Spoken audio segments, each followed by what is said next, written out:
competir una vez más en los Juegos Olímpicos es particular porque cada Juego Olímpico, imagino que para tu vida va a ser particular, quedó marcado por alguna razón, ¿no? No solamente deportiva. Pero, ¿qué esperás de estos Juegos Olímpicos que van a ser los últimos? Y no voy tal vez tanto a lo deportivo, que tal vez podemos charlar después, pero ¿cómo los esperás? ¿Qué esperás vivir? También teniendo el antecedente de todos los otros que has vivido, que han sido cada uno especial, imagino.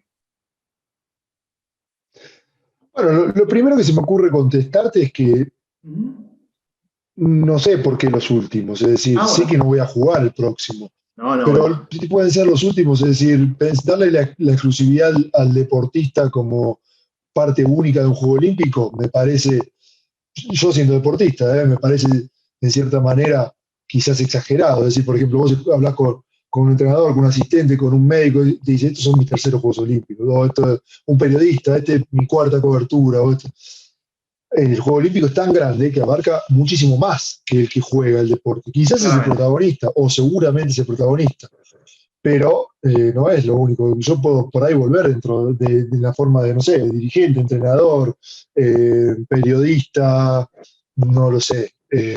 Por ese lado, y no te lo digo como para corregirte, te lo digo como para hacer una cierta reflexión, porque hay, y esta es más una reflexión como si se quiere interna que Sí. externa, hay como una sensación de que el deportista muere cuando deja de jugar, ¿no? Como que, uy, a veces cuando me fui a la NBA me encontraba gente y me decía, por ejemplo, me hablaba en pasado, me decía, uy, yo te amaba, me encantaba cómo jugabas.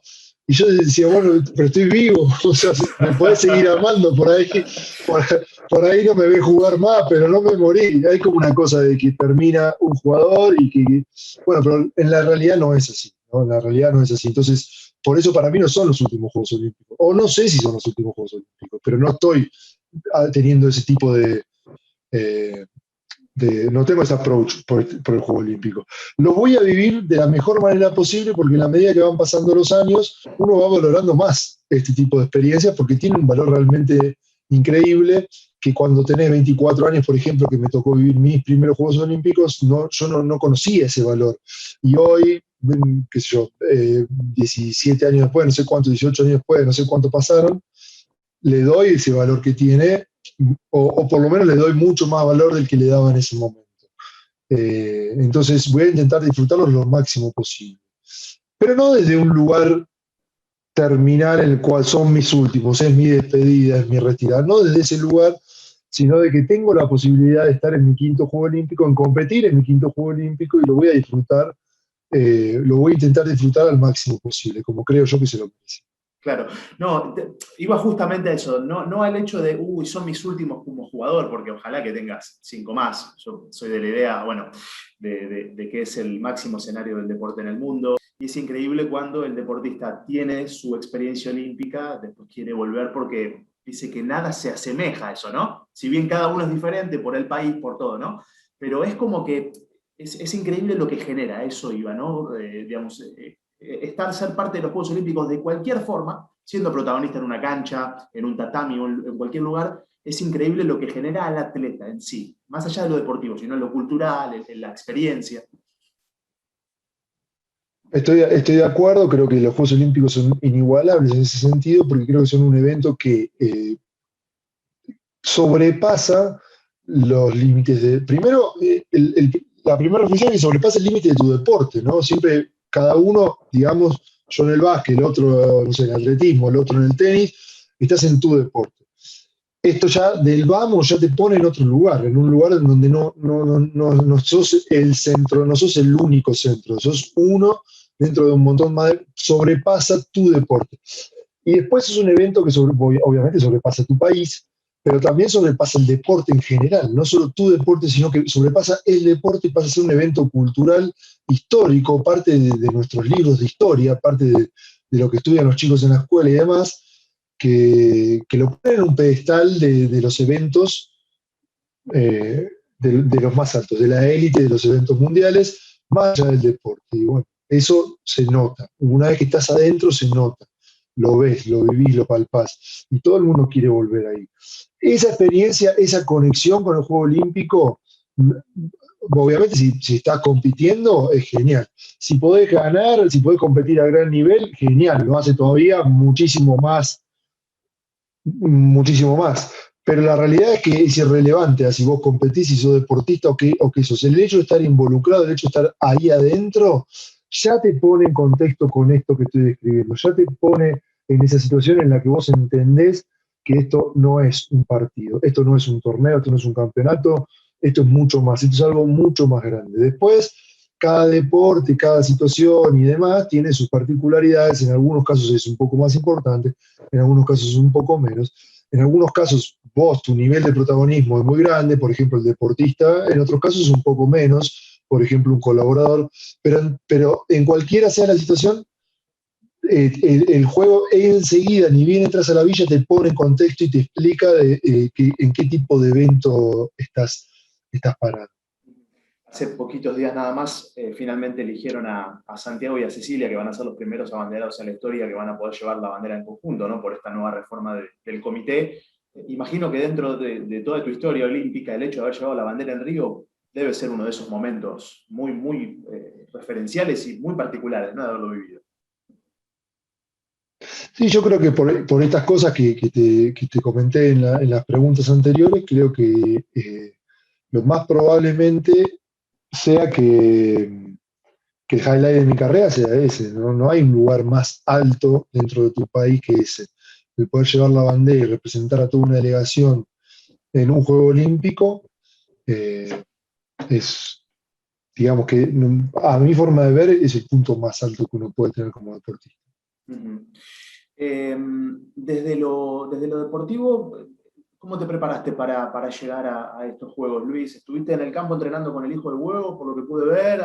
Digamos, ¿estuviste con él trabajando? ¿Cómo fue tu preparación individual antes de llegar a Estados Unidos?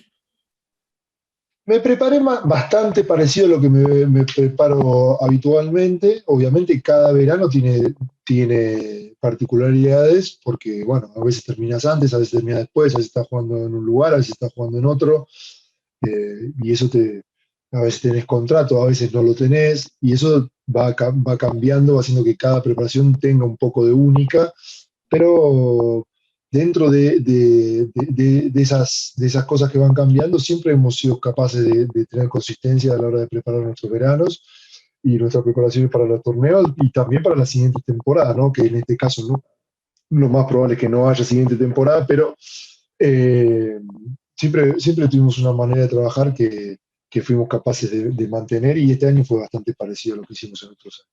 Uh-huh.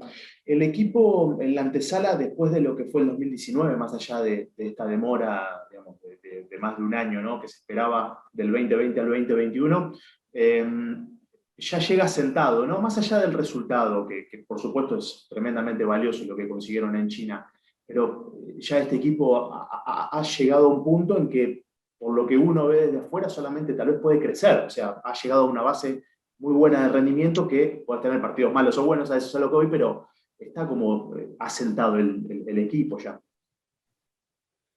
Me parece un poco grande la declaración en el sentido de que este equipo solamente puede ascender porque nosotros jugamos la final del mundo. Es decir, hay un solo No, lugar no, para pero que. digo que, claro, o sea, eh, está compitiendo a gran nivel, a eso voy, o sea, ha competido a gran nivel.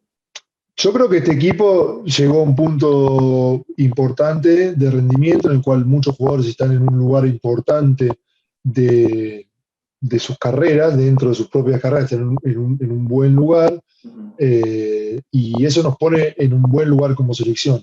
Pero realmente no, creo que no estoy de acuerdo con esa afirmación de que solamente podemos ir para arriba. Podemos ir para abajo muchísimo más, o sea, pues, porque estamos realmente bastante arriba.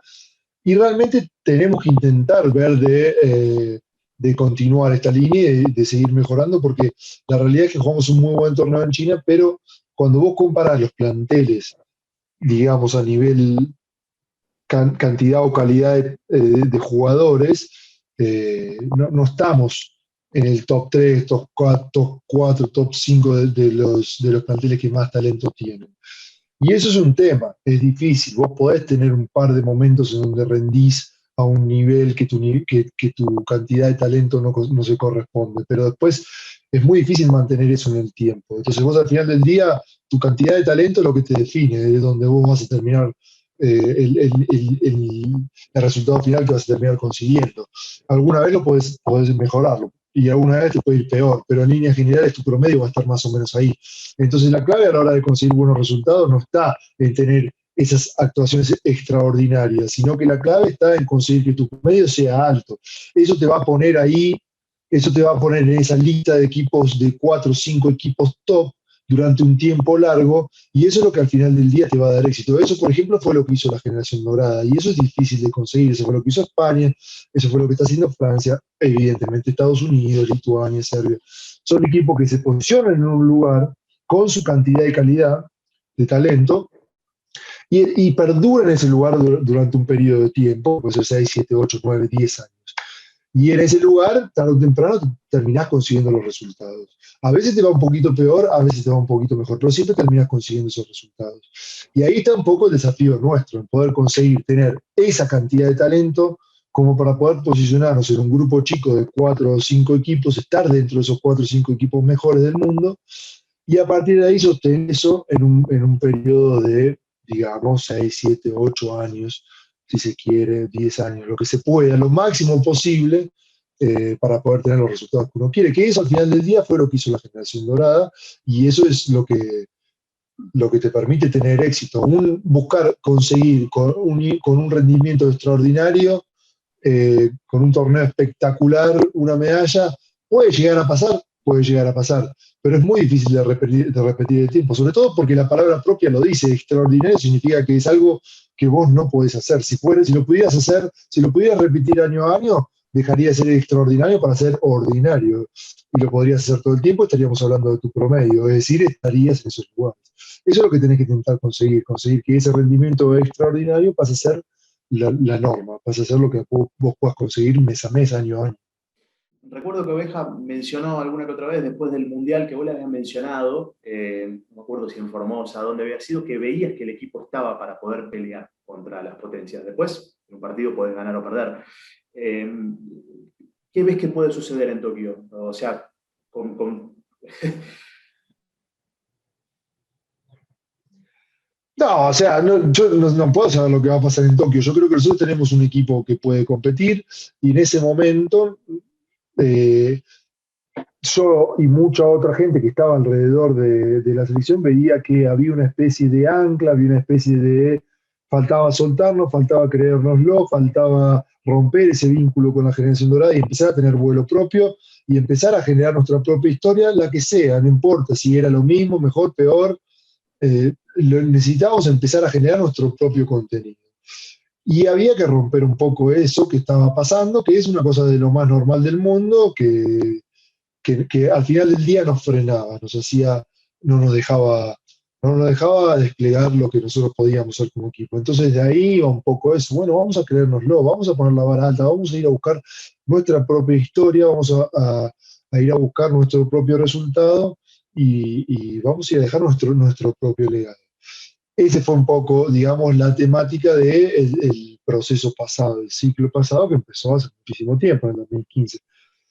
Hoy en día este equipo está en otro lugar porque ya rompió ese freno que tenía, porque ya tomó vuelo propio, porque ya creó su propia historia. Entonces hoy estamos en otro lugar donde nosotros tenemos que conseguir un nivel de rendimiento alto. Nosotros ya no es más ni psicológico ni circunstancial, es un grupo de jugadores que juega bien al básquet, que tiene que prepararse de la mejor manera posible para jugar al máximo posible. Después, bueno, es un juego olímpico y no sabemos cómo va a terminar. Puede terminar bien o puede terminar mal. No es nada fácil, eh, pero ese es el lugar en donde estamos parados ahora mismo. Es un poco diferente a lo que fue en el 99, en el 2019, o incluso antes, en la AmeriCup o en las eliminatorias.